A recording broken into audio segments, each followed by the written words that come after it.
Frédéric Chaumont pour la chaîne Agora TV et la chaîne Jasper Madère. Bonjour à tous. Voici les différents titres qui seront abordés sur cette vidéo.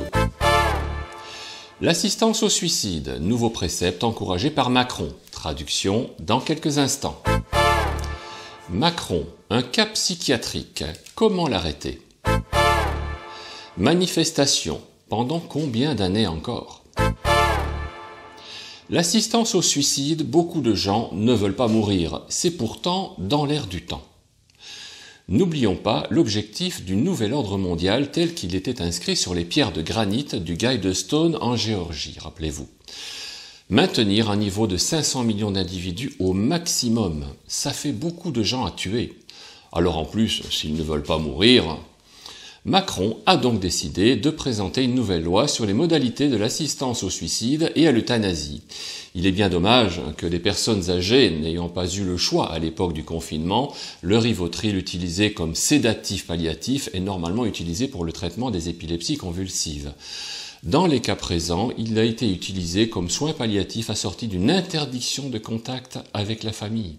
Si la nouvelle loi utilise ces moyens, mieux vaut rester malade secrètement.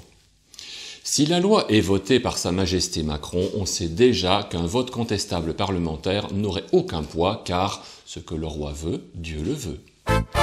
Valérie Minet, dont je vous ai parlé la semaine dernière, a été arrêtée pour avoir osé traiter publiquement Macron d'ordure.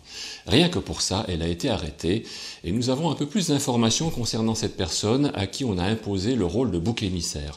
Je ne crois pas me tromper en disant qu'elle n'a certainement pas été la seule personne à qualifier l'emmerdeur Covidis Bellicis Emmanuel Macron d'ordure. Valérie Minet s'est exprimée au micro de l'Indépendant. Oui, donc les forces de l'ordre sont venues me chercher pour me mettre en garde à vue. J'ai passé de 10h à 18h une garde à vue au commissariat de Saint-Omer et ensuite un déferment au parquet pour... En fait, il m'accusait d'avoir insulté le président de la République sur les réseaux sociaux. Ensuite, suite à ça, je pense que c'était de l'intimidation de toute façon. Il y aura un passage au tribunal le 20 juin. Et donc, je risque une amende et peut-être de la prison, je ne sais pas trop. Je n'ai pas encore eu l'occasion de rencontrer mon avocat. Ensuite, ce qui m'a choqué dans cette investigation, c'est le fait de me mettre des choses à dos puisque je suis militante et également le fait qu'on a voulu en fait faire de moi un exemple.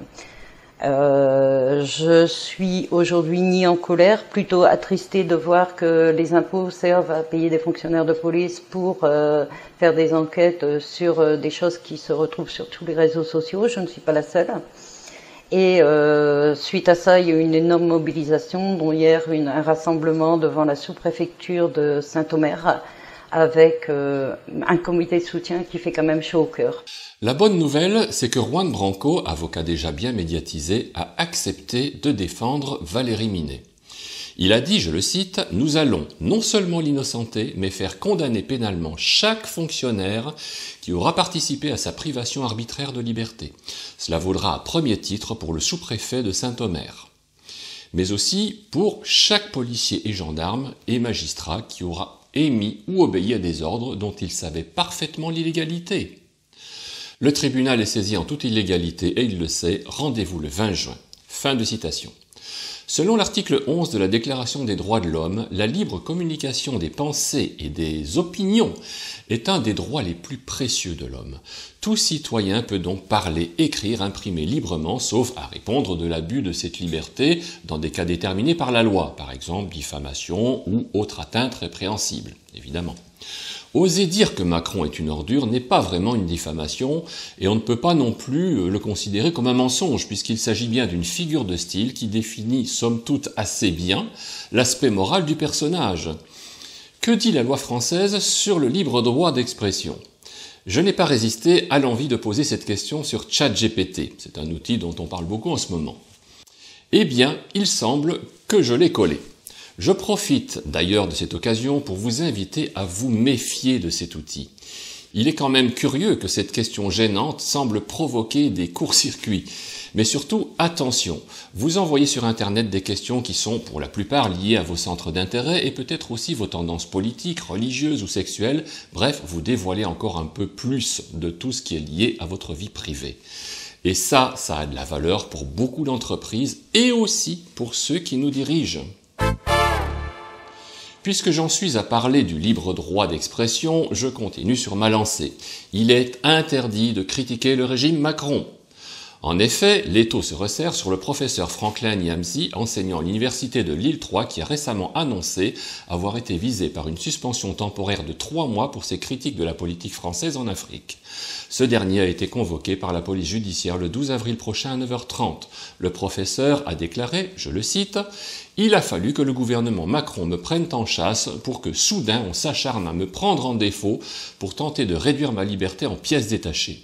Pour l'Afrique des libertés, pour ma dignité et ma conscience, et pour tous ceux qui me sont chers, je tiendrai bon. » Fin de citation.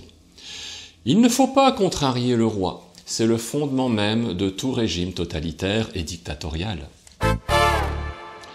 Les manifestations, que l'on appelle publiquement mouvements contestataires, qui explosent dans toute la France pour protester contre la réforme des retraites, démontrent bien à quel point la démocratie a été piétinée par le gouvernement et en particulier par sa première ministre et Macron lui-même. Cela fait maintenant presque 4 ans qu'on se rend compte à quel point les manifestations ne servent strictement à rien. Des milliers de gens sacrifient leur travail et leur salaire pour des grèves qui leur porteront de lourdes contraintes financières. Le lendemain, c'est toujours le statu quo. Macron se moque de son peuple et lui envoie la police dans un but d'intimidation massive et de répression musclée. Rien n'a changé depuis 2018. Pourquoi cela changerait-il d'ailleurs ? Il y a 2 mois, le philosophe Frédéric Lordon nous avait brossé un portrait particulièrement fidèle du menteur hypocrite Macron, qu'il n'hésite pas à qualifier de forcené. Je voudrais d'abord vous dire que je suis très fier d'intervenir auprès des personnes qui ont pris la parole ce soir. Premier temps, je pense que vous devez être assez nombreux à connaître ces citations, mais je les rappelle quand même. Il a d'abord dit: est-ce qu'il faut faire reculer l'âge légal qui est aujourd'hui à 62 ans? Je ne crois pas. Tant qu'on n'a pas réglé le problème du chômage dans notre pays, franchement, ça serait hypocrite. Puis il a dit: la réforme des retraites est indispensable, elle est vitale.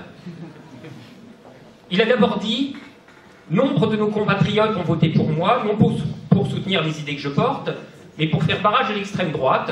J'ai conscience que ce vote m'oblige à l'avenir. Puis il a dit: on ne peut pas faire comme s'il n'y avait pas eu d'élection il y a quelques mois. C'est une réforme qui a été démocratiquement validée. Et enfin, sans hésiter, c'est ma marque de fabrique, j'ai toujours dit la vérité aux gens.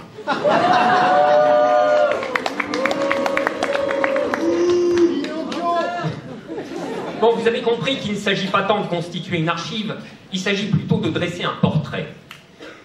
Car il est important de savoir à qui on a affaire. Nous avons affaire à un individu pour qui les mots n'ont aucune signification et aucune valeur, sinon une valeur de plaisir quand il les fait sortir de sa bouche.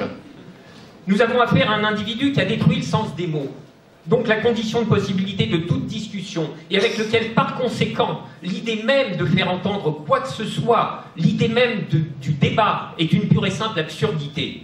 Nous avons affaire à un forcené.